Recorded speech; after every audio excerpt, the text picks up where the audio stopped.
Laval Virtual, le rendez-vous international de la réalité virtuelle, a fêté ses 20 ans l'année dernière. C'est un événement qui permet de faire découvrir chaque année au grand public et aux professionnels les tendances du moment. En 2018, 300 exposants et 200 conférenciers ont participé à l'événement qui a attiré plus de 18 000 visiteurs. Des chiffres en hausse à chaque nouvelle édition. Nous allons voir comment le salon a-t-il propulsé la ville de Laval comme capitale européenne de la réalité virtuelle. Pour en découvrir plus, nous nous sommes rendus au Laval Virtual Center où nous avons rencontré Laurent Chrétien, le directeur du salon.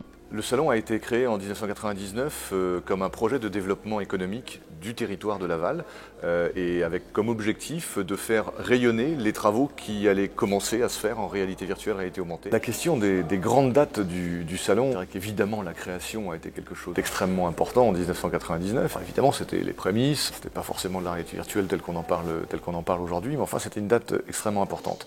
Et puis ces technologies ont évolué extrêmement doucement, et un peu d'interactivité qui est arrivée avec les Kinect, avec les Leap Motion, etc. Et 2014, frais tournant de l'accélération, Facebook investit 2 milliards de dollars dans une petite boîte californienne qui s'appelle Oculus. Et là, ça a transformé le marché puisque tous les gros constructeurs de hardware se sont mis à développer des masques. La réalité virtuelle se démocratise de façon massive puisque les outils sont beaucoup moins chers, ils sont plus accessibles, faciles à utiliser et du coup, de plus en plus de monde fait de la réalité virtuelle. 2018, c'était les 20 ans du salon, on a fait une très belle édition, on a atteint les records de participants. Nous avons créé l'année dernière le festival Recto Verso, qui est un festival qui permet de mettre l'art à l'honneur, l'art en réalité virtuelle, réalité augmentée, puisque beaucoup d'artistes et de plus en plus d'artistes sont en train de travailler sur le sujet. Nous, ce qu'on souhaite avec le festival Recto Verso, c'est d'abord d'apporter au public de la qualité, apporter des œuvres un peu magiques, un peu inspirantes,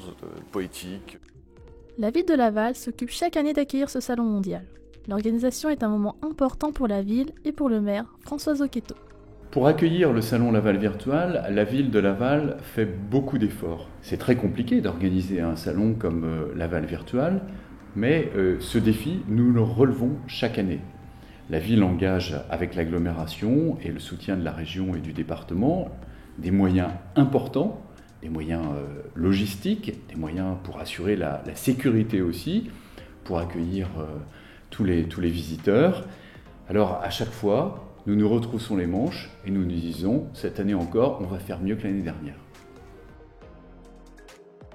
Les premiers impacts de Laval Virtual dans le monde sont plutôt des impacts au Japon et aux États-Unis, et finalement assez peu en Europe. Mes collègues aujourd'hui sont partis faire en camping-car 25 pays, 23 000 km, 250 rendez-vous, 1800 contacts, et on va accueillir plus à la fois d'exposants et de visiteurs européens cette année en 2019.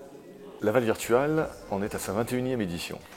Et dans 10 ans, on en sera donc à une trentaine d'années pendant lesquelles on aura exploré cette technologie de réalité virtuelle. On va forcément voir une évolution du contenu du salon vers des technologies plus avancées. On aura beaucoup plus d'haptique, donc le retour d'effort. Le son aussi aura très probablement pris beaucoup de place. L'olfactif, donc comment est-ce que je sens les odeurs dans les mondes virtuels, sera développé également. Pour en découvrir plus sur le monde de la réalité virtuelle, rendez-vous à l'événement du 23 au 24 mars 2019.